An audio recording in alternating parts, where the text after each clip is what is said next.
कृष्णा सभी भक्तों को चलो दंडवत कटकटी प्रणाम। हरे कृष्णा। हरे कृष्णा सभी भक्तों को दंडवत प्रणाम। हरे कृष्णा सभी भक्तों को दंडवत प्रणाम। हरे कृष्णा सभी भक्तों को दंडवत प्रणाम।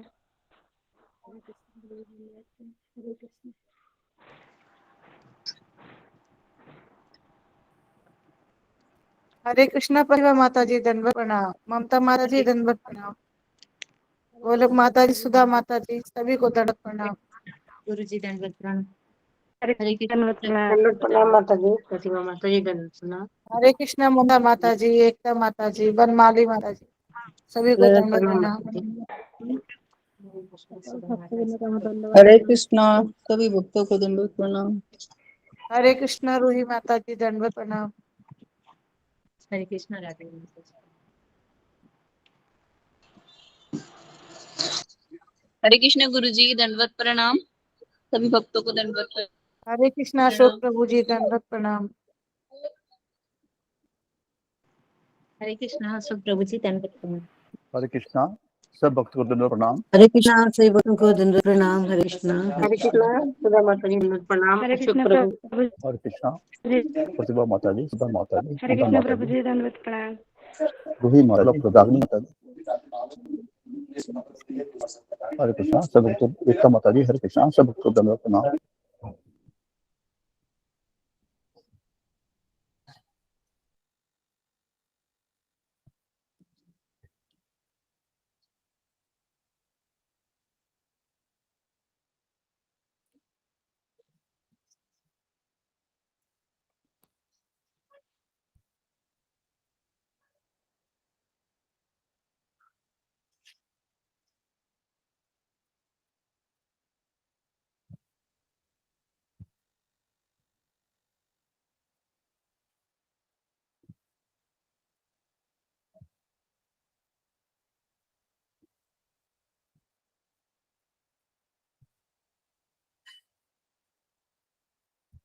हरे कृष्णा मेरी आवाज आ रही है क्या? हरे कृष्णा। जी प्रभु जी आ रही जी है। प्रभु जी आ रहे हो। तो प्रतिभा माता जी के पीछे कौन गाएगा चौरस्टम? मैं गाऊं गुरु जी प्रभु जी। कहो जी, माता जी जरूर गाइए। ठीक है, प्रतिभा माता जी आप शुरू कीजिए। हरे कृष्णा। हरे कृष्णा गुरु जी के चरणों में दंडवत प्रणाम। सभी भक्तों को दंडवत प्रणाम। ओम अज्ञानतिमिरान्धस्य ज्ञानञ्जनशलाकया चक्षुरुन्मिलितं येन तस्मै श्रीगुरवे नमः। श्री श्री चरग्रगण्य पुरुषाष्टकम्। जय। ब्रजे प्रसीद्धं नवनीतचोरं गोपाङ्गनानां च दुकुलचोरम्। ब्रजे प्रसीदं नवनीतानां च दुकुलचोरम्। ब्रजे प्रसीद्धं नवनीतचोरं गोपाङ्गनानां च दुकुलचोरम्। ब्रजे प्रसीदं नवनीतचोरं गोपाङ्गनानां च दुकुलचोरम्।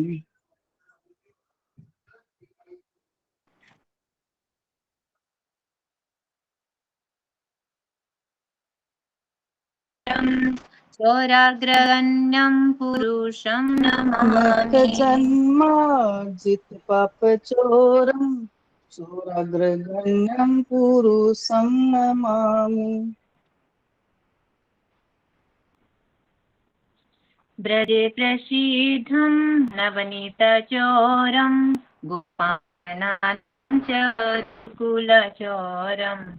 ब्रजे प्रसीदं नवनीतचोरं गोपाङ्गनानां च दुकुलचोरम्।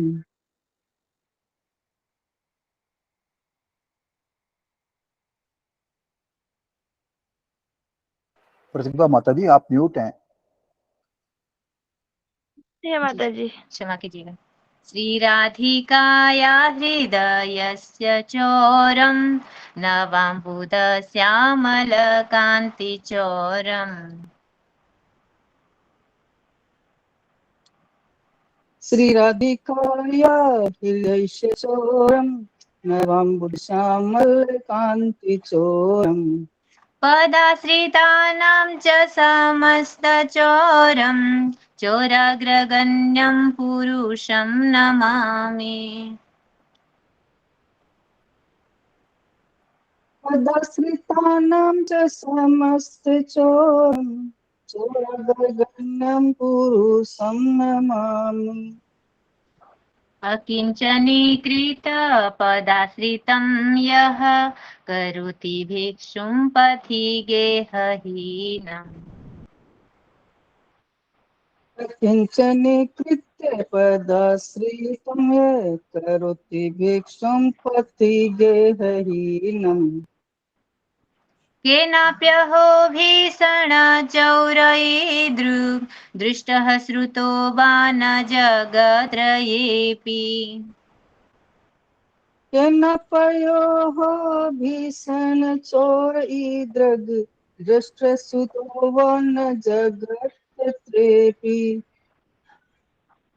ब्रजे प्रसीदं नवनीतचोरं गोपाङ्गनानां च दुकुलचोरम् व्रजे प्रसीदं नवनीतचोरं गोपाङ्गनानां च दुकुलचोरम् यदीयनामापि हरत्यशेषं गिरिप्रसारानपि पापराशिम् यदीयनामापि हरत्यशेषं गिरिप्रसारान् अपि पापराशिम् आश्चर्यरूपो ननु चौरयीदृग् दृष्टः श्रुतो वा न मया कदापि आश्चर्यरूपो नु चोरैदृग् दृष्टश्रुतो वा न मया कदापि धनं च मानं च तथेन्द्रियाणि प्राणां सहत्वा मम सर्वमेव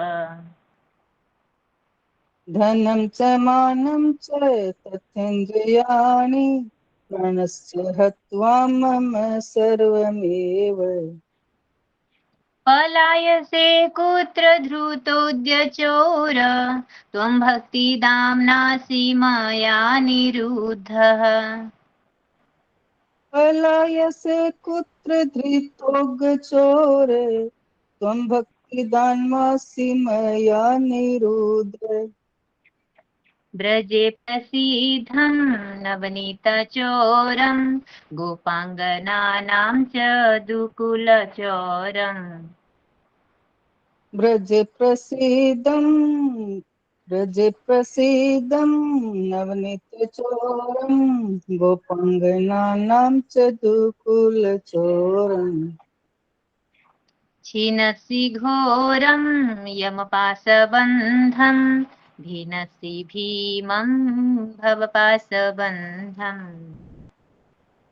छिनसि घोरं यमपाशबन्धं भिनसि भीमं भवपाशबन्धम् छिनसि सर्वस्य समसबन्धं नैवात्मनो भक्तकृतं तु बन्धम् छिन्नसि सर्वस्य समस्तबन्धं निवर्त्मनो भक्तकृतं तु बन्धम् मन्मानसे तामस राशि घोरे कारागृहे दुःखमये निबद्ध मनमानसे तामस रसि घोरे कारागृहे दुःखमये निबद्ध लभस्य हे चोर हरे चिराय स्वचौर्यो दोषोचितमेव दण्डम् लभस्व हे चोर हरे चिराय शौचौर्य दोषोचितमेव दण्डम्। ब्रजे प्रसीदं नवनीतचोरं गोपाङ्गनानां च दुकुलचोरम्। ब्रजे प्रसीदं नवनीतचोरं गोपाङ्गनानां च दुकुलचोरम्। कारागृहे वस सदा हृदये मदीये मद्भक्तिपाश दृढबन्धना निश्चलसन्। त्वं कृष्ण हे प्रलय कोटिशतान्तरे अपि सर्वस्य चोर हृदयं नाहि मोचयामि। ब्रजे प्रसीदं नवनीतचोरं गोपाङ्गनानां च दुकुलचोरम्। ब्रजे प्रसीदं नवनीतचोरं गोपाङ्गनानां च दुकुलचोरम्।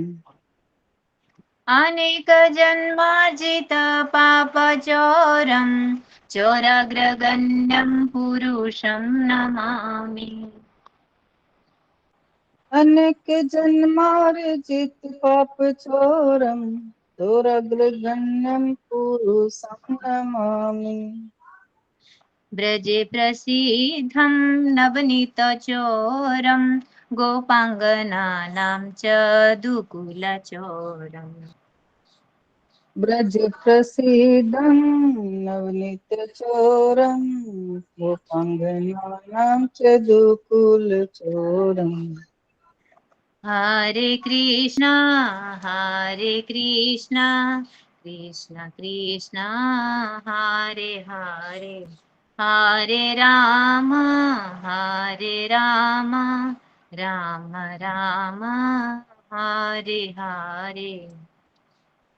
हरे कृष्णा कृष्ण कृष्ण हरे हरे, हरे राम राम राम हरे हरे। हरे कृष्ण। इसका अनुवाद इस प्रकार है। ब्रज में प्रसिद्ध माखन चुराने वाले एवं गोपियों के चीर चुराने वाले अपने आश्रित जनों के अनेक जन्मों के द्वारा उपार्जित पापों को चुराने वाले चोराग्रगण्य पुरुष को मैं प्रणाम करता हूँ। श्रीमती राधिका के हृदय को चुराने वाले, नूतन जलधारा की श्याम कांति चुराने वाले एवं निज चरणाश्रितों के समस्त पाप ताप चुराने वाले चोराग्रगण्य पुरुष को मैं प्रणाम करता हूँ, जो अपने चरणाश्रितों को निष्कंचन बनाकर मार्ग में घूमने वाला अनेक भिक्षुक बना देता है। हाय, ऐसा भयंकर चोर तो किसी ने तीनों लोकों में भी देखा या सुना नहीं, जिसका नाम मात्र लेना भी पर्वत के समान विशाल पाप समूह को भी समूल हर लेता है। ऐसे आश्चर्य रूप वाला चोर तो मैंने कभी भी कहीं देखा या सुना नहीं। हे चोर, मेरे धन मान इंद्रियां प्राण एवं सर्वस्व को हर कर कहाँ भागे जा रहे हो? क्योंकि आज तो तुम भक्ति रूप रज्जु धारण कर मेरे द्वारा रोक लिए गए हो। क्योंकि तुम यमराज के भयंकर पास बंधन को तो काट देते हो एवं संसार के भयंकर पास बंधन को विदीर्ण कर देते हो तथा सभी जनों के समस्त बंधनों को काट देते हो, किंतु अपने प्रेमी भक्त के द्वारा रचे गए प्रेममय बंधन को तुम नहीं काट पाते हो।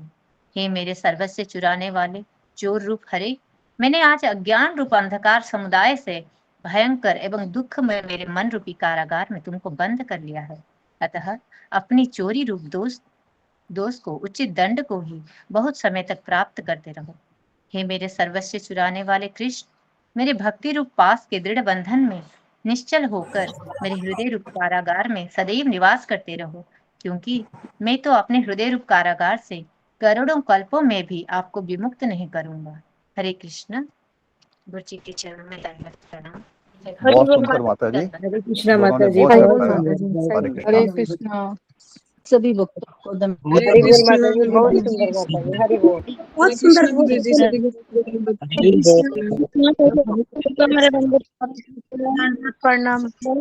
सभी को मेरा दंडवत प्रणाम। हरे कृष्णा। हरे कृष्णा। गणपति कृष्ण।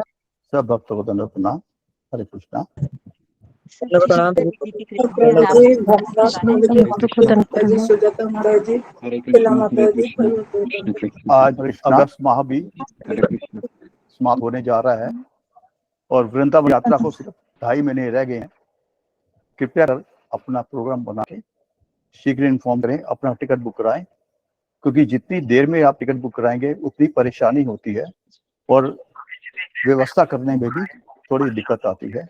तो इसलिए कृपया कर अपना टिकट समय से बुक कराएं। जो जाना चाहते हैं अपना मन बनाएं और राधिका माता जी को इन्फॉर्म करें। और जगन्नाथ यात्रा भी ऐसे ही है जो 22 नवंबर से 26 नवंबर तक है। तो जो श्री राधानाथ स्वामी महाराज के दर्शन करना चाहते हैं, क्योंकि वो पहले ही वहां पे होंगे, गुरुजी भी पहले जाएंगे, हफ्ता पहले जाएंगे और 21 तारीख को आप पहुंच गए तो 22 को उनके दर्शन लाभ ले सकते हैं। तो कृपया अपना टिकट बुक कराएं। गुरु जी का सानिध्य, भक्तों का सानिध्य मिलेगा। तो कृपया कर अपना प्रोग्राम बनाएं। हरे कृष्णा। दंडवत प्रणाम। दंडवत प्रणाम गुरु जी। हरे कृष्णा गुरु।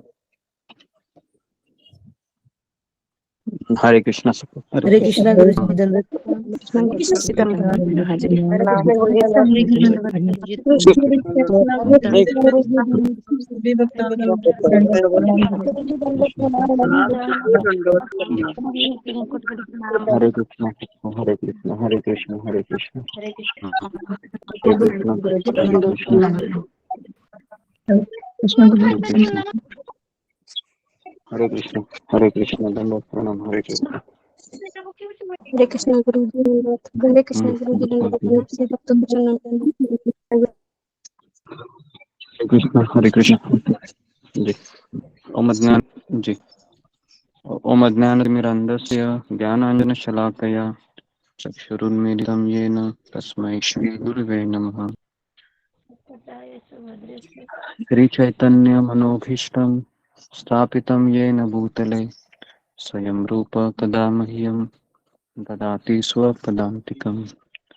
वन्देऽहं श्रीगुरु श्रीयुतापदकमलं श्रीगुरुन् वैष्णवांश्च श्रीरूपं साग्रजातं सहगण रघुनाथान्वितं तं सजीवं साद्वैतं सावधूतं परिजनसहितं कृष्ण चैतन्यदेवं श्रीराधा कृष्णपादान् सहगण ललिता श्रीविशाखान्वितांश्च। हे कृष्ण करुणा सिंधु दीनबंधु जगतपते गोपेश गोपिका कांत राधा कांता नमोस्तुते। तप्त कांचन गौरांगी राधावंशरी वृषभांचले देवी प्रणमामि। वाञ्छाकल्पतरुभ्यश्च कृपा सिन्धुभ्य एव च पतितानां पावनेभ्यो वैष्णवेभ्यो नमो नमः। श्री कृष्ण चैतन्य प्रभु नित्यानंद गदाधर शिवासादि गौर भक्त वृंद। हरे कृष्णा कृष्ण कृष्णा हरे हरे हरे राम राम राम हरे हरे। नारायणं नमस्कृत्यं नरं चैव नरोत्तमं देवीं सरस्वती व्यासं ततो जयामुदीरये। नष्टप्रायेषु भद्रेषु नित्यं भागवत सेवया भगवतीरुत्तमश्लोके भक्तिर्भवति नैष्टिकी। कृष्णाय वासुदेवाय देवकीनन्दनाय च नन्दगोपकुमाराय गोविन्दाय नमो नमः। मुखं करोति वाचालं पङ्गुं लङ्घयते गिरिं यत्कृपातमहं वन्दे श्रीगुरुदीनतारिणम्। हरे कृष्ण। ओके, सबका स्वागत है भागवत सत्र में जी। कुछ अनाउंसमेंट है। कीजिए जरा। प्रणाम गुरु जी, पवन चंद में हरे कृष्णा। गुरु जी, आंचल सिंह माता जी के पति श्री अजीत सिंह प्रभु जी का आज जन्म दिवस है। हम उन्हें श्री कृष्ण भावना भावी शुभकामनाएं देते हैं और उनके सुखद, कृपामय और भक्तिमय जीवन की कामना करते हैं। सभी वैष्णव आचार्य का उनके ऊपर कृपा बनी रहे। और गुरु जी, ममता जना माता जी के पुत्र सोविक जना प्रभु ने आई हॉस्पिटल खोला है, जिसका नाम श्री कृष्णा आई केयर है, और जो मंगलवार को उनका उन्होंने उद्घाटन किया है। हम समस्त परिवार को श्री कृष्ण भावना भावित बधाई देते हैं और भगवान श्री कृष्ण, परम पूज्य श्री राधा प्रभुपाद जी महाराज, परम पूज्य श्री राधानाथ स्वामी महाराज, परम आदरणीय समस्त वैष्णव आचार्यों के चरणों में और परम सुखदाई गुरुदेव के चरणों में और सब भक्त के चरणों, भक्त परम के चरणों में प्रार्थना करते हैं कि उन सबको अपना आशीर्वाद दें और उनका हॉस्पिटल के साथ साथ आध्यात्मिक उन्नति भी हो, और जो भी काम करें वो उसमें आध्यात्मिकता साथ में रहे। हरे कृष्णा गुरु जी, धन्यवाद, प्रणाम जी। हम 3 बार हरे कृष्ण महामंत्र बोलते हैं। हरे कृष्णा कृष्ण कृष्ण हरे हरे, हरे कृष्ण हरे राम हरे राम, हरे राम राम हरे हरे हरे, हरे कृष्ण हरे हरे कृष्णा कृष्ण हरे हरे, हरे राम हरे राम हरे राम कृष्ण हरे हरे, हरे हरे राम हरे कृष्ण हरे कृष्ण कृष्ण हरे हरे,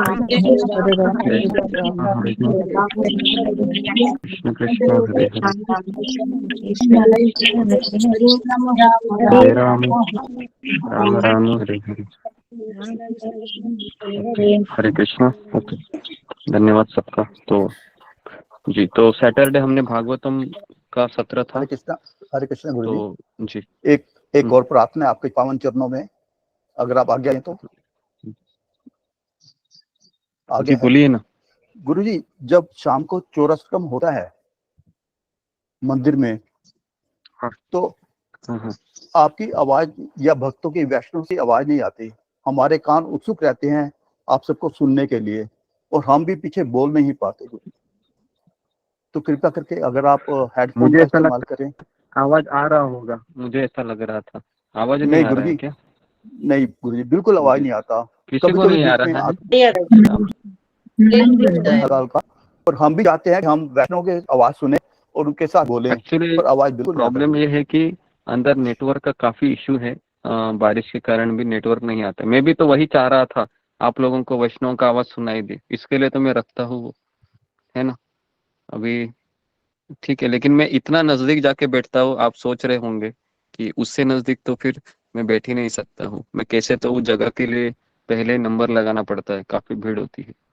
ठीक है, अभी जो भी है भगवान की इच्छा है। सुनाई देता है, कुछ कुछ सुनाई नहीं देता, ऐसा होता है।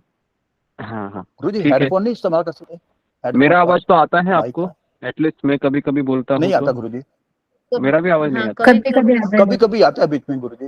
ब्रेक हो जाता है गुरु जी बीच बीच में। ठीक है, फिर हम ऐसा हमारी करेंगे। हमारी लैब हाँ बनती नहीं उससे।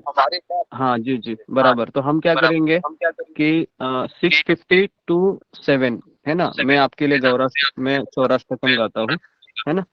और 7 बजे फिर, क्योंकि मुझे भी सुनना है ना, तो मैं मंदिर में जाके सुनूंगा। ठीक है, तो ऐसा रहेगा। तो ठीक है 6:50 गुरु जी। टाइमिंग रहेगा।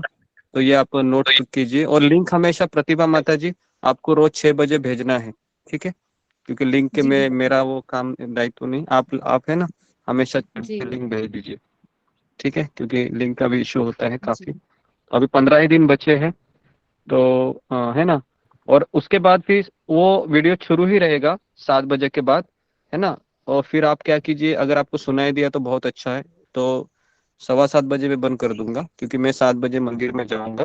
और जिस दिन मैं मंदिर में नहीं जाऊंगा, कभी कभी हालात ऐसे होते हैं, बारिश ज्यादा होती है तो मैं नहीं जाता हूँ, तो उस समय फिर हम 6:50 से 7 बजे तक ही करेंगे। यही टाइमिंग रहेगा अभी। तो इसको आप ग्रुप में डाल दीजिए, अशोक चावला प्रभु। और काफी पहले दिन हमने शुरू किया था तो 50 लोग आए थे, है ना। लेकिन कलयुग का प्रभाव ऐसे है कि जैसे जैसे दिन चले जाते हैं वैसे उसका डिटर्मिनेशन भी लूज हो जाता है ना। तो इसके लिए ये भी दुर्भाग्य ही है, बराबर के नहीं। पहले दिन तो बहुत लोग आए थे, 50 लोग। मुझे लगा कि और जैसे ही दिन आगे आगे बढ़ते हैं डिटर्मिनेशन कम हो जाता है। इसके लिए कलयुग का वो बहुत बड़ा बीमारी है वो, कि पुरुषोत्तम मास में वो भी अपना है ना 303 साल में एक बार आता है, तो उस 30 दिन भी हम है ना चौराष्टकम सुनकर वो दीपदान नहीं कर सकते भक्तों के संगति में। ये बहुत बड़ा दुर्भाग्य है 10 मिनट के लिए जो भी है। तो आपको इसको सीरियसली लेना चाहिए, है ना। ओके तो ओके, तो कल किसका टर्न था बताने का? भागवतम सैटरडे के दिन जो भागवत हुई। रूबी माता जी, गुरुजी जी रूबी माता जी, सैटरडे हरे जो हुआ कृष्णा। वो बताइए। हरे कृष्ण गुरु जी, दंडवत प्रणाम। ओम अज्ञान तिमिरांधस्य ज्ञान जला शलाकया चक्षुष रूपी तन में श्री गुरुदेव नमो नमः। गुरु जी के जो बताए हुए वचनों को मैं वहां दोबारा बोलने का यहाँ अभ्यास कर रही हूँ। कुछ बच्ची हूँ, त्रुटि हो तो मुझे माफ करे। हरे कृष्णा गुरु जी, मैंने तो वे आपने जो बताया था एकादशी के बारे में वे मैंने सब लिखा है। और तो वे गुरु जी बोलूं, वे भागवतम तो नहीं लिखा है मैंने।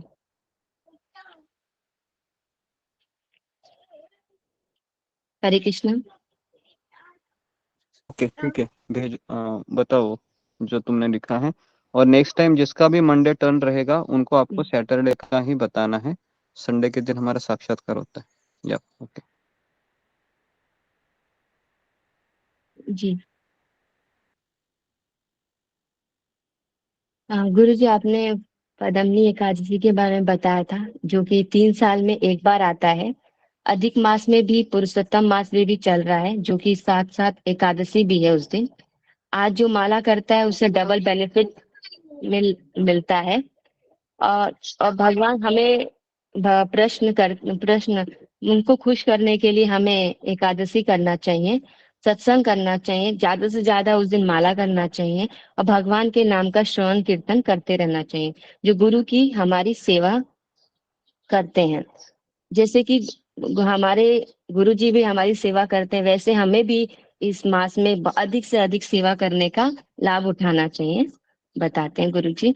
और हम बहुत सौभाग्यशाली हैं जो कि हम श्री प्रभुपाद जी के आंदोलन में हैं, जो पता नहीं किस जन्मों का हमारा जो पुण्य है, जो कि हम इस घोर कलयुग में भी हम पद्मिनी एकादशी कर रहे हैं, भगवान का नाम जप कर रहे हैं, कथा सुन रहे हैं। असाधारण चीज नहीं है, इसे हमें कोई गहराई में सोचना चाहिए इस बात को, जो कि हमें इस कलयुग में भी हमें ये सब चीज करने को मिल रहा है।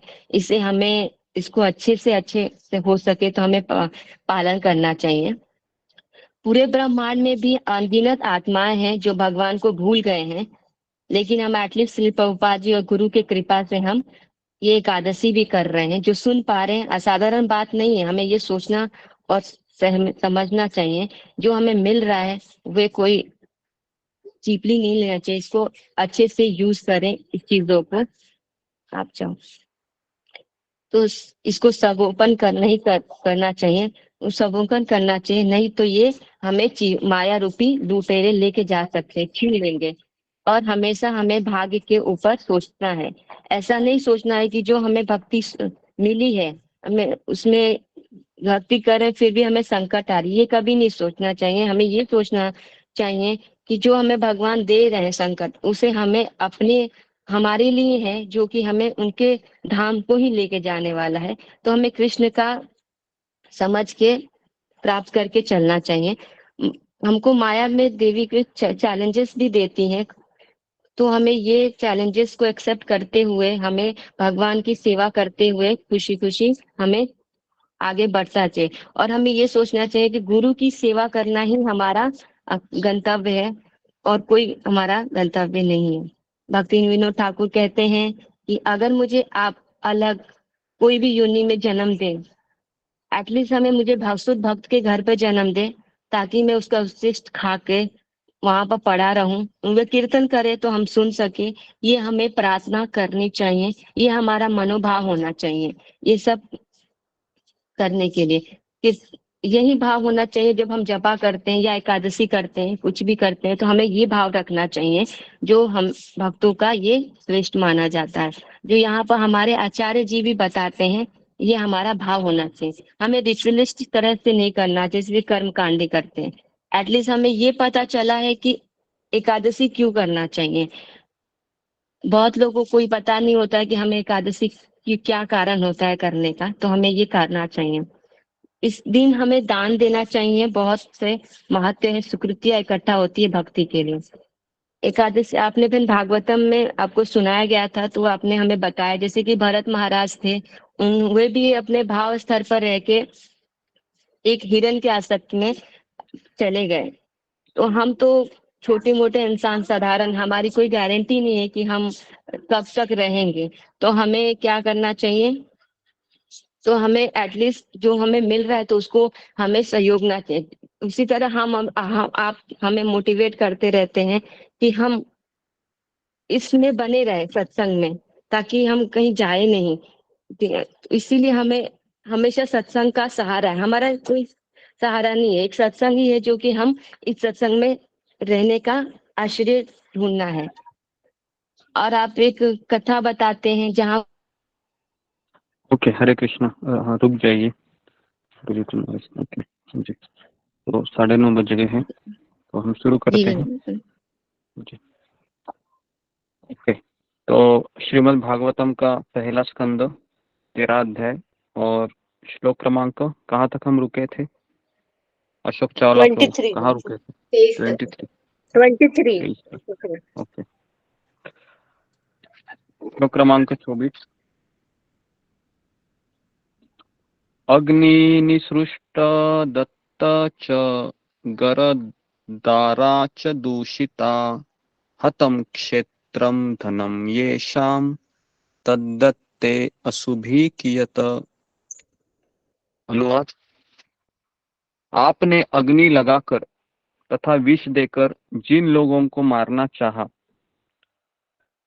आपने अग्नि लगाकर तथा विष देकर जिन लोगों को मारना चाहा, दांत पर आपको जीवित रहने तथा गिरा हुआ जीवन बिताने की आवश्यकता ही है। उनकी एक पत्नी को भी आपने अपमानित किया और उनका राज्य तथा धन छीन लिया। ये कौन किसको कह रहा है? विदुर जी कह रहे हैं ये विदुर जी विदुर जी धृतराष्ट्र को कहते हैं। विदुर जी धृतराष्ट्र को कह रहे हैं। राष्ट्रपति।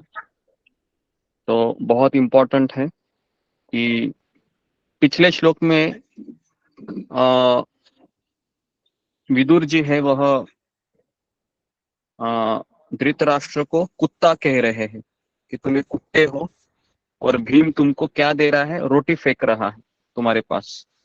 और वो भीम का ही नाम क्यों ले रहा है जी? मुझे बताया भीम का ही नाम क्यों लिए? और भी तो थे 4 भाई जी, फिंगर को रेज कीजिए यहाँ पर। क्योंकि भीम धृतराष्ट्र जी। ओके, सोमाकर माता जी। हरे कृष्ण गुरु जी। क्योंकि भीम ने ही दुर्योधन का मारा था जांगा में, इसलिए उसका नाम लिया था। हरे कृष्ण। Okay, next.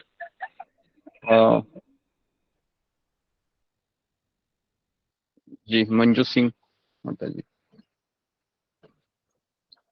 गुरु जी के चरणों में प्रणाम। गुरु जी, जो भीम थे उन्होंने ही जो है धृतराष्ट्र के सभी पुत्रों का वध किया था, और सबसे ज्यादा जो द्वेष थे धृतराष्ट्र जो है भीम से ही करते थे, क्योंकि भीम ने जो है उनके पुत्र दुर्योधन का वध किया था। तो ज्यादा जो द्वेष था, और वो भीम जो था बार बार धृतराष्ट्र को किसी ना किसी बात पे ताना भी देते रहते थे, तो इसलिए जी, भी जो है वो ओके भीम का नाम लिया गया है। जी। तो हाँ, तो ये सही उत्तर है कि भीम ने दुर्योधन को ही नहीं मारा, हालांकि उनके 100 पुत्रों को मार दिया था। तो इसके लिए अगर आपको पता होगा कि सारे 5 पांडव है ना धृतराष्ट्र को मिलने के लिए आते हैं, याद है आपको एपिसोड?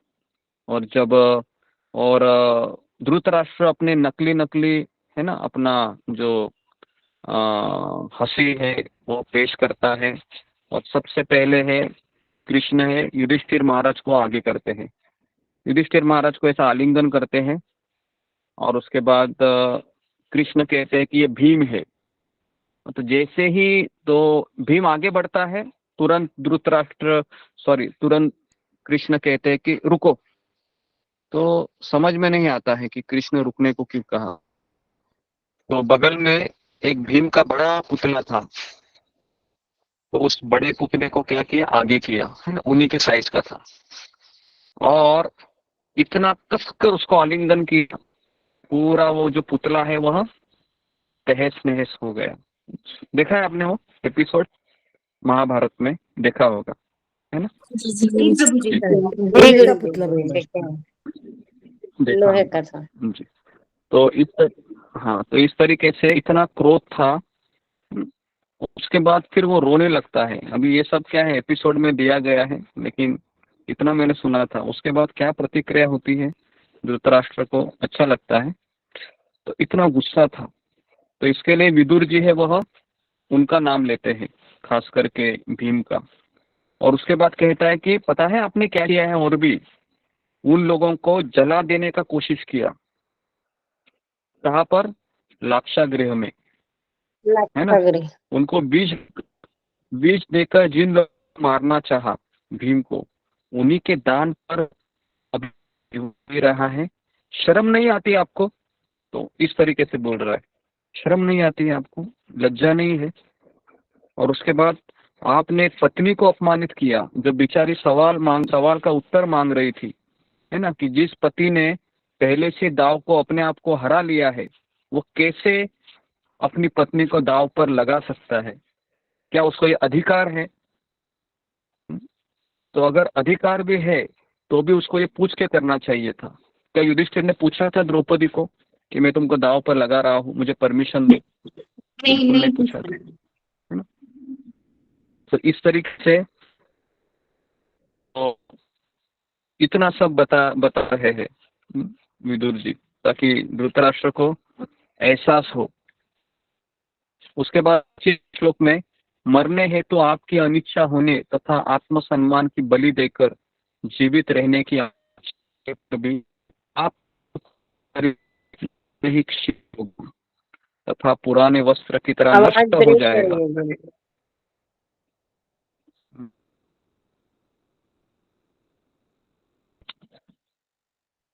जी, हरे आवाज नहीं कृष्ण। आ रही है।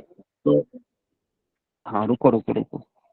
तो 25वें श्लोक में ये बताया है कि अगर आपकी मरने की इच्छा ही नहीं है ना, और अगर आपने आत्मसम्मान की बलि दी है, तो भी क्या होगा? तो भी समय के अनुसार आपका शरीर क्षीण हो जाएगा और पुराने वस्त्र की तरह नष्ट हो जाएगा। धीर वह कहलाता है, श्लोक क्रमांक 26, धीर वह कहलाता है जो किसी अज्ञात सुदूर स्थान को चला जाए, और जब तक भौतिक शरीर व्यर्थ हो जाए तब समस्त बंधनों से मुक्त होकर अपने शरीर को त्याग दे। तो धीर किसे कहते हैं? किसी अज्ञात सुदूर स्थान को चला जाए, है ना?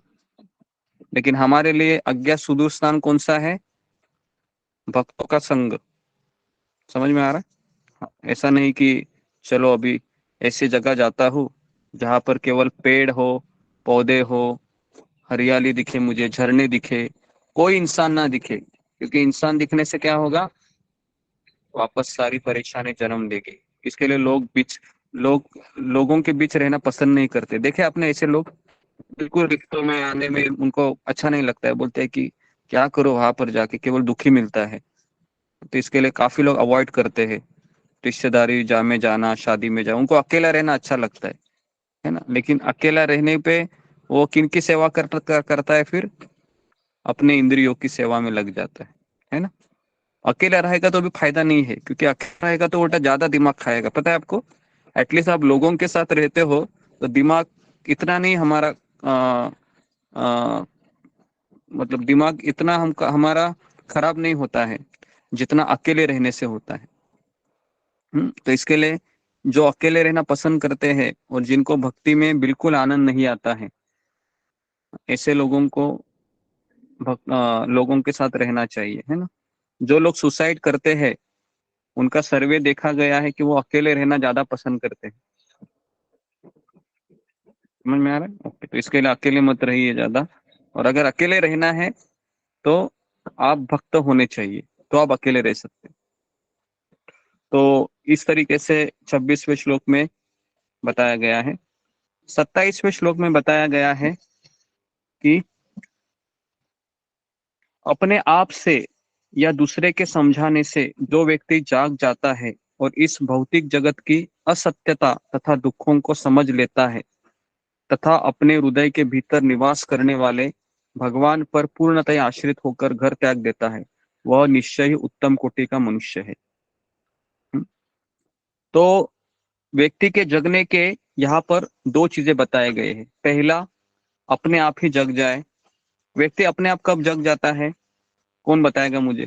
फिंगर को रेस कीजिए। व्यक्ति अपने आप कब जग जाता है? जी, ओके, ममता पाल माता जी। हरे कृष्ण गुरु जी, दंडवत प्रणाम। जब उसको ठोकर लगता है तभी वो अपने आप जाग जाता है, जब उसको आघात लगता है ऐसा है। जी जी, ओके, तो ये सही उत्तर है। ठोकर लगता है या फिर दुख आता है, हमारे पैरों तले जमीन फिसल निकल जाती है ना, तो उस समय व्यक्ति आश्रय खोजता है ना, जग जाता है वो। और कभी कभी इससे नहीं जगता है व्यक्ति, तो किससे जग जाता है? विदुर जैसे लोग हमारे जीवन में आते हैं और हम हमको कड़े शब्दों में डांटते हैं, बेवकूफ कहेगा, तेरा मनुष्य जीवन ऐसे ही चला जा रहा है ना, सिगरेट फूक रहा है तुम, दारू पी रहा है, पता नहीं तुमको एक दिन तुम्हारा शरीर ये जीर्ण हो जाएगा, मृत्यु तुम्हारी राह देख रही है ना। आज अगर ऐसे शब्द किसी को बोलेंगे तो उसको लगेगा इसको क्या हो गया, पागल हो गया लगता है। ऐसा बोलेगी ना। अगर कोई ऐसे शब्द बोलेगा तो बोलेगा आजा आजा आजा आजा, तुम ही आजा, मैं तेरे को एक शेर कराता हूँ, आजा, चलो अभी हम घूमने जाएंगे।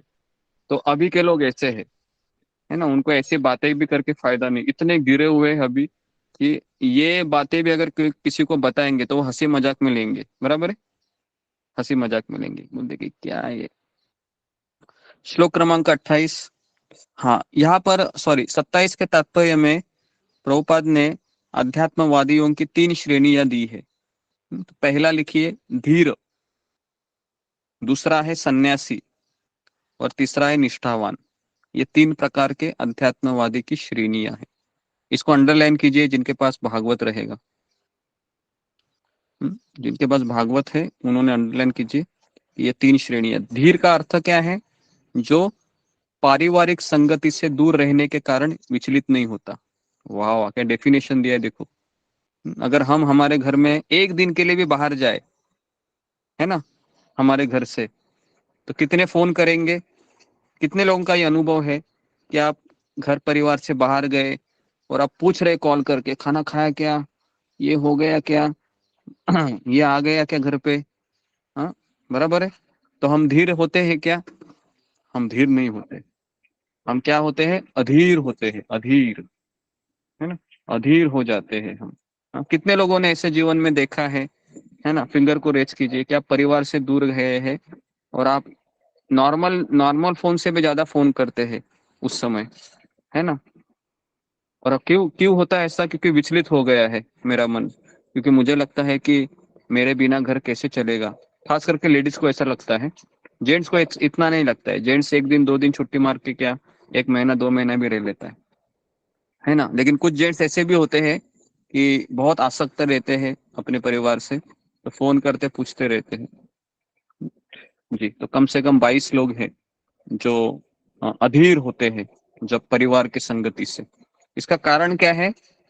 जी, इसका कारण बताइए जी, ममता कुमारी। क्यों विचलित होता है वो व्यक्ति?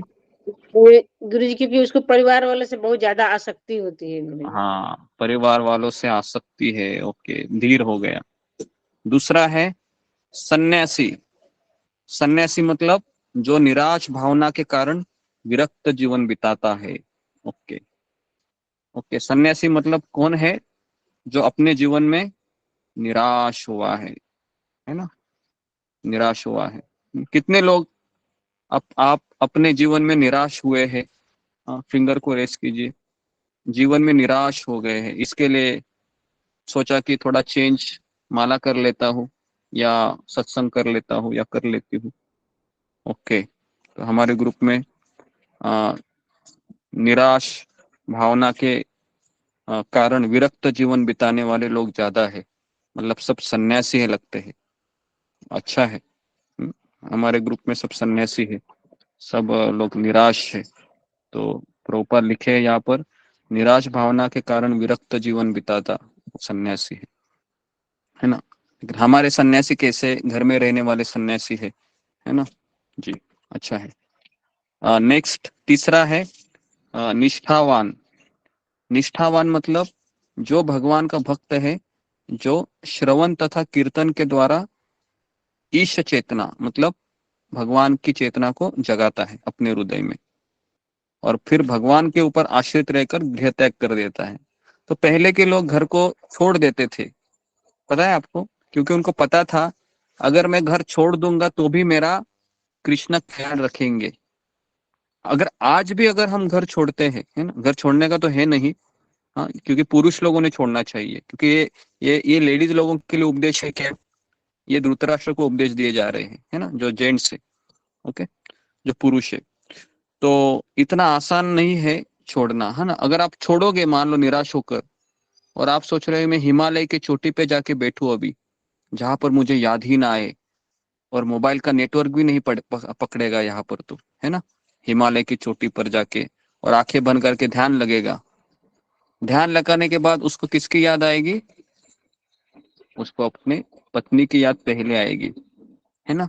आंखें बंद करने के बाद उसको अपने बच्चे दिखेंगे, उसको अपना जॉब दिखेगा, उसको अपना वो बस दिखेगा जो पकड़ता था जाने के लिए, वो ट्रेन दिखेगी दौड़ते हुए, और फिर वो क्या करेगा, हिमालय की चोटी से वापस नीचे उतरेगा, वापस वही ट्रेन पकड़ेगा, बैक टू मुंबई, है ना, इस तरीके से।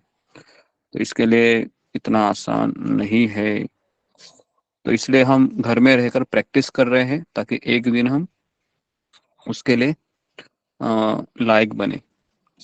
ओके, तो ये हो गया 27 श्लोक। 28 श्लोक में बताया है, अतएव कृपया आप अपने कुटुंबियों को बताएं कि बिना तुरंत उत्तर दिशा की ओर प्रस्थान कर दीजिए, क्योंकि शीघ्र ही ऐसा समय आने वाला है जिससे मनुष्य के सद्गुणों का ह्रास होगा। कौन सा समय आने वाला है विदुर जी, किसको इंडिकेट कर रहे हैं अभी? कलयुग कलयुग कलयुग का कलयुग आने वाला है। तो आप क्या करो, अपने कुटुंबियों को बताए बिना ही, क्यों ऐसा बोला है, धृतराष्ट्र को क्यों बोल रहे हैं, आपके परिवार को बिना बताए निकल जाओ। जी, फिंगर को रेस कीजिए, ऐसा क्यों बोलते हैं विदुर, अरे बता के बोलना चाहिए ना। जी, फिंगर को रेस कीजिए, बहुत इंपॉर्टेंट यहाँ पर हम क्वेश्चन कर रहे हैं आपको, क्यों नहीं बताना चाहिए कि मैं जा रहा हूँ। ओके, जी जी जी जी जी, जी okay. Ruhi अंगल, Ruhi अंगल,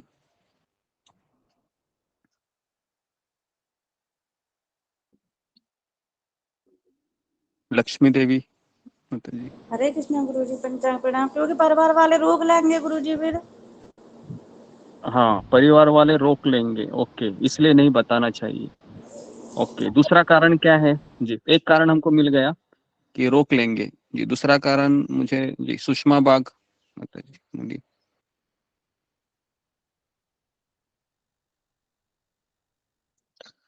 okay, next Sheila देवी। हरे कृष्ण गुरु जी, दंडवत प्रणाम। दूसरा कारण ये है प्रभु जी, हमें खुद से ना परिवार से आसक्ति है, हम स्वयं ही नहीं रह पाएंगे। जी जी, ये दूसरा कारण था, अगर मैं बताने जाऊंगा तो मैं ही रुक जाऊंगा, बराबर है। जी अगर आप गुरु। बोलने जाओगे मैं जा रहा हूँ क्या, किधर जा रहे हो, मैं वृंदावन जा रहा हूँ, और अगर मान लो वहां से सिग्नल भी मिल गया, हाँ ठीक है जाइए, अभी वैसे भी बेटों का शादी भी हुआ है, मैं भी बूढ़ी हो गई हूँ, है ना, तो मैं रह लूंगी अपने, है ना, बेटे के पास। तो फिर क्या होगा, आप बोलोगे अरे ऐसा कैसे तुम बोलती हो, हाँ मुझे लगा कि तुम रोक दोगे मुझे। तो इस तरह से भी हो सकता है ना। तो इसके लिए इतना आसान नहीं है, इसके लिए व्यक्ति है, एक बार उसका मन बना लिया उसने, तो उसको तुरंत निकलना चाहिए। कहाँ पर, यहाँ पर उत्तर दिशा क्यों कहा गया है, ये भी कारण है कि उत्तर दिशा में हिमालय ज्यादा हिमालय तीर्थ, हिमालय में तीर्थ स्थली ज्यादा है ना, जैसे उत्तर दिशा में मथुरा है, उसके बाद वृंदावन है, बद्रीनाथ है, पूरा उत्तराखंड है, देवभूमि है, वो भी उत्तर दिशा के पास ही है। तो इसके लिए महात्मा विदुर जी ने अविलंब इस मार्ग को अपनाने की सलाह दी कि कलयुग का शीघ्र ही आगमन होने वाला है, तुम निकल जाओ। नारद जी भी ओके। उत्तर दिशा में ही गए थे गुरु जी। हाँ हाँ हाँ, वैसा व्यासदेव जी का आश्रम भी कहाँ पर है? बद्री का आश्रम भी उधर ही है ना, बद्रिकाश्रम उत्तर में है। उधर ही है, सब उधर ही है ना। इसके लिए जो लोग नॉर्थ में रहते हैं वो बहुत भाग्यवान है वह, है ना। लेकिन सबसे बड़ा भाग्यवान कौन है जी, कौन बताएगा मुझे? सबसे बड़ा भाग्यवान कौन है जी? फिंगर को रेज कीजिए जी। सबसे बड़ा भाग्यवान कौन है जी? हाँ, 1 मिनट, हाँ अभी कीजिए। ओके, तितली मिश्रा। हरे कृष्णा गुरु जी, दंडवत प्रणाम। जो भक्तों के संग में है और गुरु के आश्रय में है और कृष्ण के शरण में है, ओके, जो तीन चीज सत्संग लगता में है है, मुझे। हरे इन कृष्ण। शॉर्ट एक एक लाइन में जो सत्संग में है वो ज्यादा भाग्यशाली है। ओके जी। नेक्स्ट मीनाक्षी रावत माता जी। हरे कृष्णा गुरुजी, दंडवत प्रणाम। सभी भक्तों को दंडवत प्रणाम। गुरुजी, मेरा भी यही आंसर है कि जो भक्तों के संग में है वो भाग्यशाली। ओके, तो एक बार गौरांग प्रभु का प्रवचन सुन रहा था मैं, तो उसमें वो बता रहे थे कि भाग्यशाली व्यक्ति किसे कहते हैं। तो लिखिए, भाग्यशाली व्यक्ति वो है जिसको भगवान की कथा का श्रवण करने का अवसर मिलता है। ये भाग्यशाली व्यक्ति, जिसको भगवान की कथा सुनने का अवसर मिलता है। और उससे भी बड़ा भाग्यशाली कौन है? जिसको भगवान की कथा सुनने का अवसर रोज मिलता है। तो सबसे भाग्यशाली व्यक्ति कौन है? जिसको भगवान की कथा सुनने का अवसर रोज मिलता है। तो आप सोच सकते हो कि आप कितने भाग्यशाली है। समझ में आ रहा है? क्योंकि हर एक को रोज नहीं मिलता है। एक दिन या हफ्ते में एक दिन, या कभी जन्माष्टमी हुआ, या कभी रामनवमी आ गई, एकादशी आ गई तो सुन लिया। लेकिन आप इस संसार के सबसे भाग्यशाली व्यक्ति है। तो भगवान आपसे ज्यादा उम्मीद रखते हैं। समझ में आ रहा है? क्योंकि है ना, जो ज्यादा ज्यादा भाग्यशाली, भगवान उससे ज्यादा उम्मीद रखेंगे ना, कि ये तो रोज सुन रहा है मेरी कथा, तो आसक्ति तो छोड़ना चाहिए, लेकिन ये पकड़ ही रहा है। तो इसके लिए जो जो लोग ज्यादा सत्संग करते हैं उनके जीवन में ज्यादा परीक्षाएं आती है। तो इसका ये मतलब है क्या कि कल से मैं क्लास थोड़ा सा कम कर लेती हूँ या कम कर लेता हूँ, थोड़ा सा परीक्षा कम हो जाएगा। तो ऐसा मत सोचिए, ठीक है। ओके, श्लोक क्रमांक 29। इस प्रकार अजमेर के वंशज महाराज धृतराष्ट्र ने आत्मनिरीक्षण युक्त ज्ञान द्वारा पूर्णतः प्रशस्त आश्वस्त होकर तुरंत ही अपने दृढ़ संकल्प से पारिवारिक स्नेह के समस्त दृढ़पाश तोड़ दिए। किसके द्वारा? तो यहाँ पर लिखा है आत्मनिरीक्षण युक्त ज्ञान के द्वारा। तत्पश्चात वे तत्काल घर छोड़कर अपने भाई महात्मा विदुर द्वारा दिखलाए गए मुक्ति पथ पर निकल पड़े। देखिए, धृतराष्ट्र ने जैसे ही सुना ये सब, तुरंत उनके मन में वैराग्य आ गया, जग गया वो, और उसने बिना किसी को कहे तत्काल वह जो मुक्ति मार्ग दिखाया था तुरंत वो चले गए। उसके बाद कंदाहार गांधार के राजा सुबल की पुत्री परम साध्वी गांधारी ने भी यह देखा कि उसके पति हिमालय पर्वत की ओर जा रहे हैं, जो कि सन्यासियों को वैसा ही आनंद देता है जैसा कि युद्ध के मैदान में योद्धा के शत्रुओं को प्रबल प्रहार से प्राप्त होता है। तो वह भी अपने पति के पीछे पीछे चल पड़ी जी। तो पत्नी को बताया क्या कि मैं जा रहा हूँ, तुम भी आ जाओ पीछे? नहीं बताया। हाँ, लेकिन और पत्नी गुरुजी बुद्धिमान की थी। आंखों पे तो पट्टी बंधी हुई थी, फिर उन्होंने कैसे देखा कि वो जा रहे हैं? हाँ, भले ही आंखों पे पट्टी बांधी थी, लेकिन उनको पति के इशारे हर पत्नी को पता चलते हैं। बराबर है ना? जिनके साथ वो पूरी जिंदगी बिता रही है, भले आंखों पे पट्टी है, कान पे तो पट्टी नहीं है ना। कान पे कुसुर कुसुर कुसुर कुसुर तो चलता ही है ना जब पति बोलता है तो। पति के रात को कुछ डिस्कशन हुआ होगा, इंडिकेशन मिला होगा उसको चाह रहे हैं करके, है ना। तो इसके लिए पत्नी अंधी हो, है ना, तो भी कोई प्रॉब्लम नहीं होता है, पति भी अंधा है लेकिन उसके कान अगर सही है, क्योंकि ज्ञान कहाँ से आता है, कानों से आता है, भले वो अंधा है। श्रवण द्वारा। हाँ हाँ, तो इसके लिए जैसे ही पता चला, है ना, किसी ने कहा भी होगा कि अरे आपके पति चले गए हैं, और जैसे ही उसको पता चला वो भी चली गई, है ना, तो सुबल की पुत्री और धृतराष्ट्र की पत्नी गांधारी अत्यंत पतिपरायण आदर्श पत्नी थी, है ना। भले ही उसका पति निकम्मा था वैसे देखा गया तो धृतराष्ट्र, लेकिन फिर भी उसको पतिव्रता स्त्री कहते हैं, है ना। सीता देवी एक महान राजा की पुत्री होते हुए भी पति भगवान रामचंद्र के पीछे पीछे जंगल गई थी, बराबर है, गई थी क्या नहीं, सीता मैया भी गई थी प्रभु रामचंद्र के पीछे, है ना। अगर आजकल के अगर किसी पुरुष को कहा जाएगा कि तुमको संन्यास लेना है या तुमको वन में रहना है, तुमको सजा दी जा रही है, तो क्या बोलेगा, तो पत्नी बोलेगी कि ठीक है आप जा रहे हो, 1 साल के बाद जरूर आना, हाँ क्या। तो पति क्या बोलेगा, भी तुम क्यों यहाँ रहोगे, चलो जरा बैग पैक करो मेरे साथ, है ना। और नहीं आएगी तो उसको झगड़ा करेगा, वो चलना ही पड़ेगा, इस तरीके से, है ना।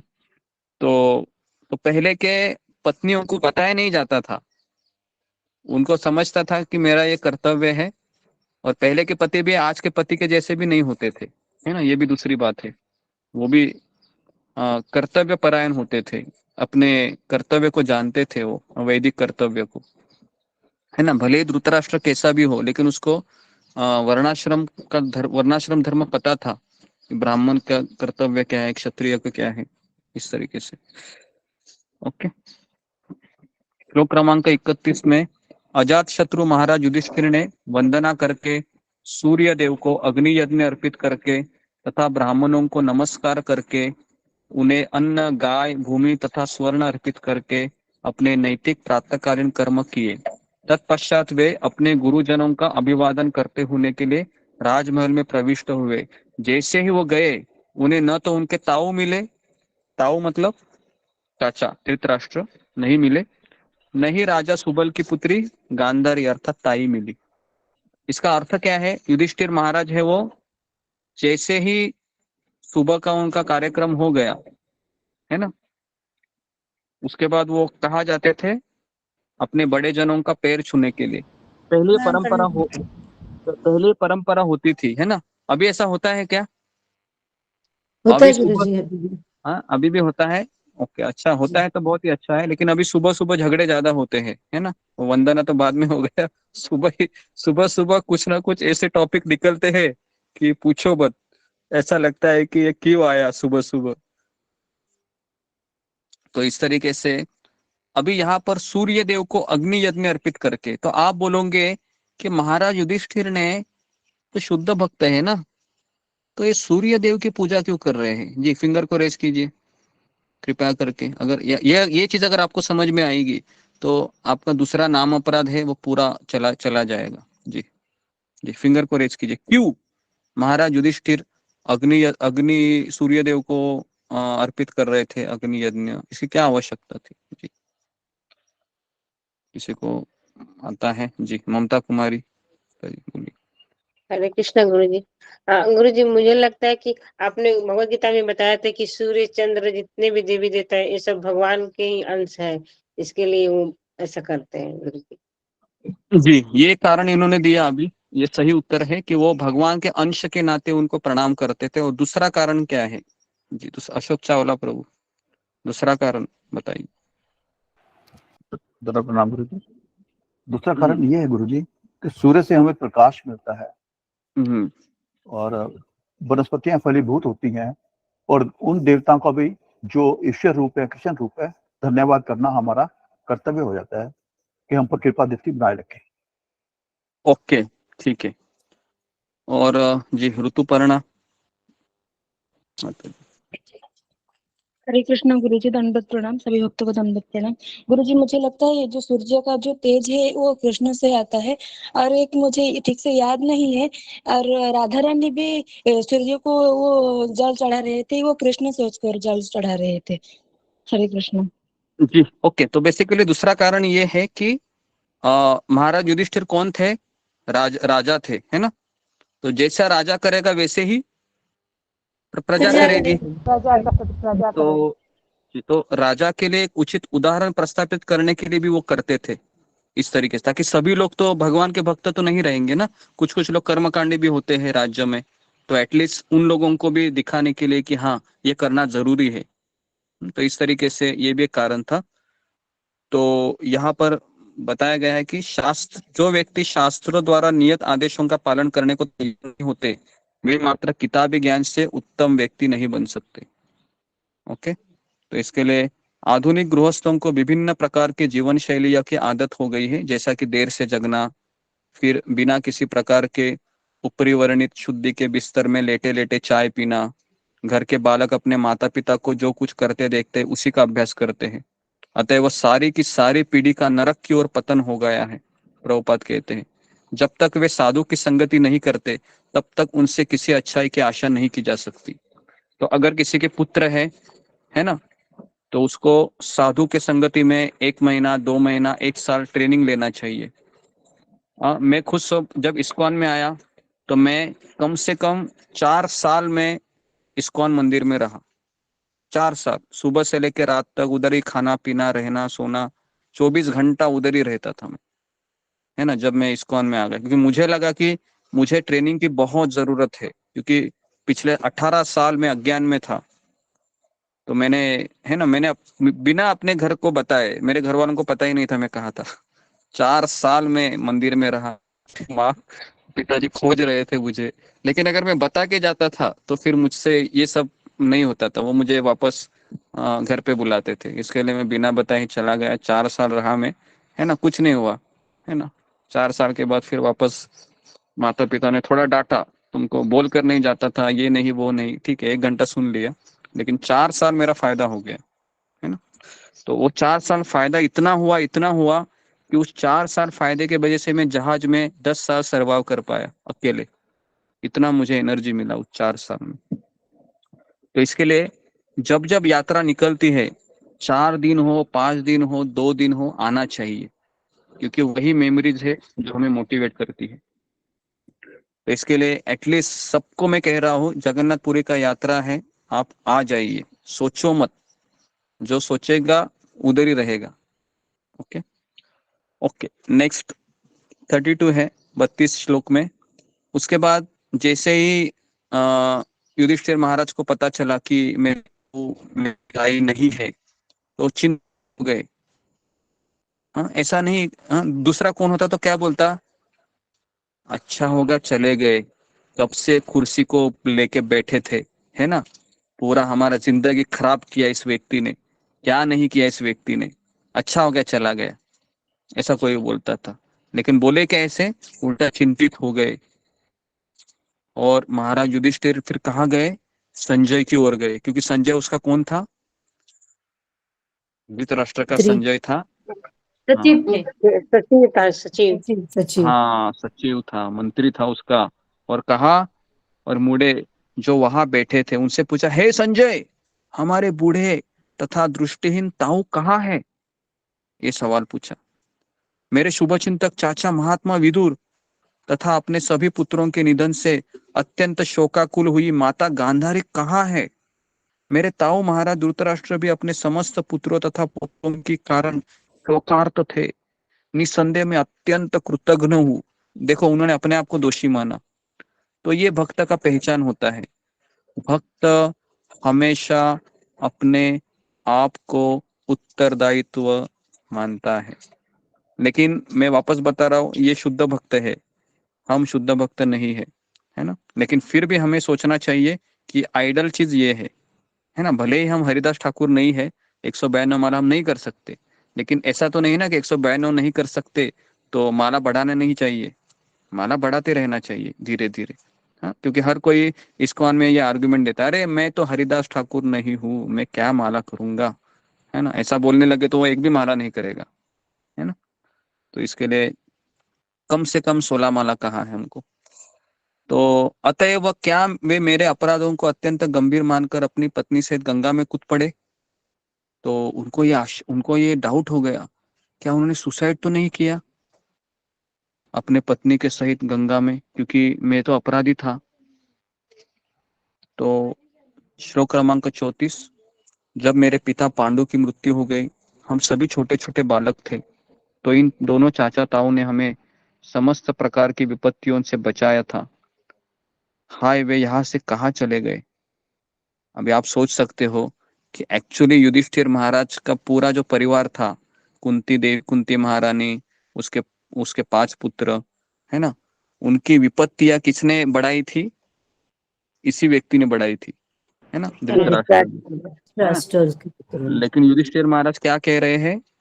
इन्होंने हमें विपत्तियों से बचाया। आप सोच सकते हो कितना इनका हृदय विशाल होगा, है ना। हम आप इमेजिन कीजिए कि युधिष्ठिर महाराज का हृदय कितना बड़ा होगा, है ना। इतना बोलने के बाद अभी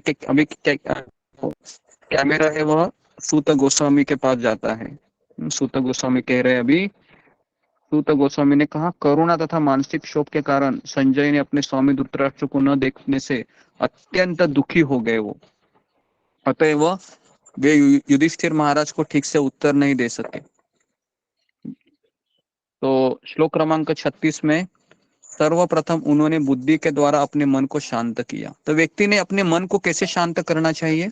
अगर वो बहुत रो रहा है, बहुत वह शोक में है, डिप्रेशन में है, तो उसने अपने मन को कैसे शांत करना चाहिए?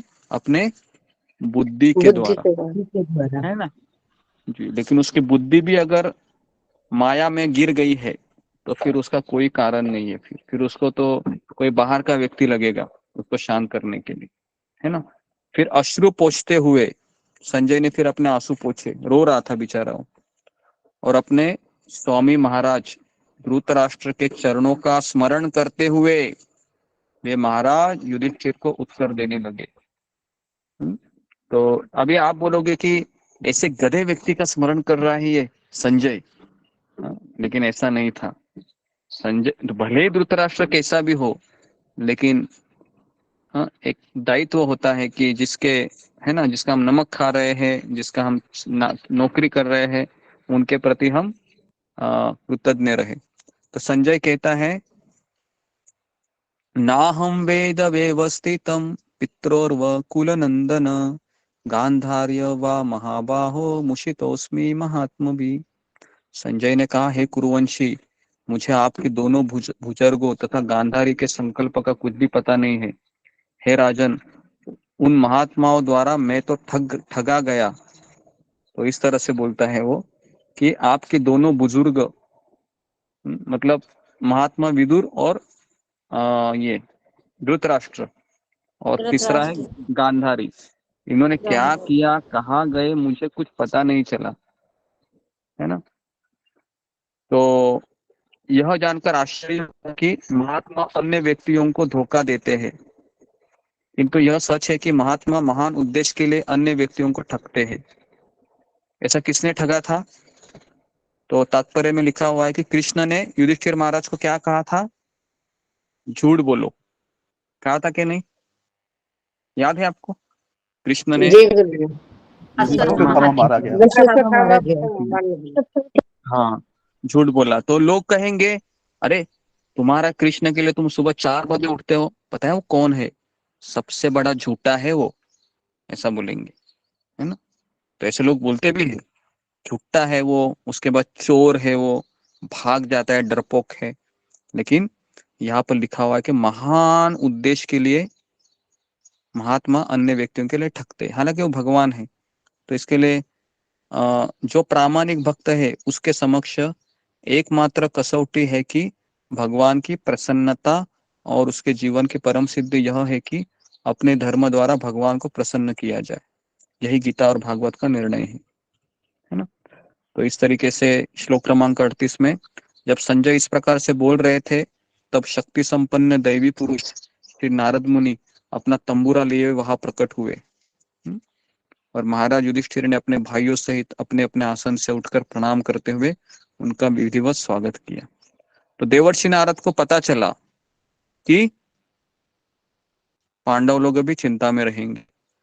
तो इसके लिए कहा ना कि थर्ड पार्टी आना पड़ता है फिर, क्योंकि युधिष्ठिर महाराज भी विचलित हुए थे, संजय भी रो रहे थे। तो इसके लिए फिर नारद मुनि आ गए। नारद मुनि को यहाँ पर भगवान कहा गया है, कौन बताएगा नारद मुनि को भगवान क्यों कहा गया है? क्योंकि यहाँ पर लिखा है भगवान नारद। तो भगवान शब्द यहाँ पर इसलिए कहा गया है क्योंकि वे भगवान के परम विश्वसनीय भक्त है, तो इसके लिए उनको भगवान कहा गया। हालांकि भगवान एक ही है, लेकिन भक्तों को भक्त भक्त भागवत इस तरीके से। युधिष्ठिर महाराज क्या है, हे देवपुरुष, मैं नहीं जानता कि मेरे दोनों चाचा कहाँ चले गए। नहीं, मैं अपनी तपस्विनी ताई को देख रहा हूँ जो अपने समस्त पुत्रों की क्षति कारण शोक से व्याकुल थी। तो युधिष्ठिर महाराज चिंता में है क्योंकि उनको पता नहीं कहाँ गए, ना संजय को पता है, तो कौन अभी बताएगा। तो आप इस अपार महासागर में जहाज के कप्तान के समान है, आप ही हमें अपने गंतव्य का मार्ग दिखा सकते हैं। इस प्रकार से संबोधित किए जाने पर देवपुरुष भक्तों ने सर्वश्रेष्ठ चिंतक नारद मुनि कहने लगे, है ना। तो अभी नारद मुनि कहेंगे, ये हम कल देखेंगे कि नारद मुनि किस तरह से अभी युधिष्ठिर महाराज को ये अध्याय बहुत बड़ा है लग रहा है। कितने श्लोक है इस अध्याय में? 60 है, 60 है। तो कल हम इस अध्याय को पूरा करेंगे। तो कर्णधार बताया गया है यहाँ पर। प्रभुपाद तात्पर्य में लिखते हैं कि जब तक कोई प्रामाणिक गुरु से वेदांत दर्शन का श्रवण करके विद्वान दार्शनिक नहीं बनता, तब तक वह विद्वान दार्शनिक भक्त नहीं हो सकता। तो इसके लिए आध्यात्मिक गुरु से श्रवण करना बहुत जरूरी है। जब तक हम श्रवण नहीं करेंगे हमारे आध्यात्मिक गुरु से, तब तक हमें ये पता ही नहीं चलेगा कि क्या है सही में दार्शनिक, मतलब किस तरह से हम भागवत को समझ सकते हैं, गीता को समझ सकते हैं। तो भगवान का शुद्ध भक्त ही हमें अज्ञात सागर की दूसरी ओर जाने का मार्गदर्शन कर सकता है। तो नारद मुनि महाराज युधिष्ठिर के महल में आया करते थे क्योंकि सभी पांडव भगवान के शुद्ध भक्त थे, है ना। तो नारद मुनि पहले आते थे। अभी नारद मुनि आएंगे तो हमें दिखेगा क्या? नारद मुनि आएंगे मान लो अभी, है ना, आपके कमरे में, तो आपको दिखेगा क्या अगर आ गए? नहीं दिखेगा। नहीं क्यों नहीं दिखेगा? क्या कारण है क्यों नहीं दिखेंगे? क्योंकि नारद मुनि तो आ गए मान लो, है ना, कि अभी आप मान लो भागवत बहुत अच्छे से सुन रहे हैं, है ना, और अचानक नारद मुनि गुजर रहे हैं अंतरिक्ष में, उनको पता चला कि, है ना, कहाँ पर जहाँ पर रहते हो वहां पर अभी भागवत सुन, और वो आ गए, तो आप उनको नहीं देख सकते। क्यों नहीं देख सकते? ये फिंगर को रेज कीजिए। आखिरी क्वेश्चन पूछते हैं जी। राधिका शानबाग। हम तो भौतिक जगह से, वो आध्यात्मिक जगह से आ रहे हैं। आध्यात्मिक जगह से आ रहे तो भी हम देख सकते हैं। यहाँ पर देख रहे थे युधिष्ठिर महाराज, है ना। कंस भी देखता था, पता है ना, कंस भी नारद मुनि को देखता था, है ना। हमारे अंदर अनर्थ ज्यादा है इसलिए। कंस के अंदर भी अनर्थ थे, वो भी देखता था, है ना। कंस तो असुर था। बताइए। ओके, ठीक है, नेक्स्ट। ओके जी, उत्तर इसका बहुत जरूरी है समझना। Okay, next. एकता सोमानी बताइए। हरे कृष्ण गुरु जी, मेरे हिसाब से शुद्ध भक्त उनको देख सकते हैं, तो कि आपने एक बार बताया था कि प्रभुपाद कोई प्रवचन दे रहे थे तो बहुत कम भक्त आए थे, तो उन्होंने पूछा कि आपके वो प्रवचन दे रहे तो बहुत कम भक्त है, तो उन्होंने बोला कि देखा नहीं कितने भक्त आए थे, नारद मुनि आए थे, ये आए थे, वो आए थे। ओके, वो तो कलयुग के लिए। हाँ, तो क्यों नहीं देख सकते? तो पहली चीज कि उनका शरीर है वह किससे बना है? उससे उनका शरीर सूक्ष्म चीजों से बना है, मन, बुद्धि, या वैसे तो नारद मुनि का शरीर दिव्य ही है ना, दिव्य शरीर है उनका। तो दिव्य शरीर को देखने के लिए भी हमारी ये जड़ इंद्रिय है, इसको नहीं देख सकती, क्योंकि ये हमारे जो आंखें है ना, जड़ इंद्रिय है। ये जो इन आंखों से केवल हम बस ये भौतिक शरीर या जो भौतिक चीजें है वही देख सकते हैं। आपको पता है इस सृष्टि में कितने कलर हैं? इस सृष्टि में कितने रंग हैं? किसी को पता है? इस सृष्टि में 1 लाख रंग है। कितने हैं? 1 लाख, है ना। और हमारी आंखें कितने रंगों को देख पाती है? केवल 7 रंग, सात रंग है। हाँ, जो इंद्रधनुष्य के जो रंग होते हैं वही देख पाते। इसके लिए इसी सृष्टि पे कौन सा वो पर्वत है सोने का जो जम्बूद्वीप से निकलता है? सुमेरु पर्वत, मेरू पर्वत, हाँ मेरू पर्वत है ना। तो मेरू पर्वत अभी कितना बड़ा है आपको पता है क्या? बहुत बड़ा है वो, मतलब करीबन वो स्वर्गलोक तक चला जाता है, इतना बड़ा है और वो सोने का है। लेकिन अभी मैं नहीं दिख सकता, एटलीस्ट मुझे दिखना चाहिए अभी। क्यों नहीं देख रहा हूं मैं? क्योंकि वो अलग डायमेंशन में चलता है, अलग कलर में, उसका वेवलेंथ अलग है, उसका डायमेंशन अलग है। हमारे आंखें ये केवल 7 रंग को ही पहचान पाती है, जो 7 रंग का जो मिक्सिंग कलर है ना, उन्हीं को पहचान पाती है। तो इसके लिए ये भगवान की दुनिया ही अद्भुत है ना? ठीक है, तो ये थोड़ा सा चीज मैंने आपको बताया जाते जाते। तो यहाँ पर हम रुकते हैं, बहुत ज्यादा समय हो गया। तो आप सबका बहुत बहुत धन्यवाद। ग्रंथराज श्रीमद् भागवतम की जय, श्रील प्रभुपाद की जय।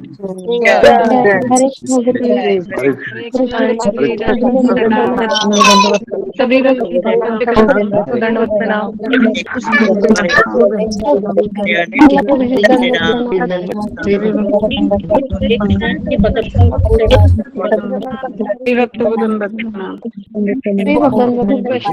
सब भक्तों को चरणों में दंडवत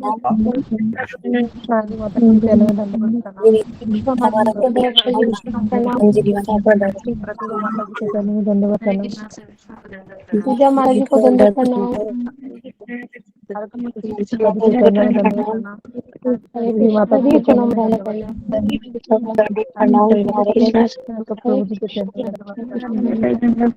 अनुराधा माता जी के चरणों में दंडवत प्रणाम। हरे कृष्ण मंजरी माता जी के चरणों में दंडवत प्रणाम। राधिका माता जी माता जी के चरणों में मंजरी माता हरे कृष्ण भक्ति के चरणों में दंडवत प्रणाम।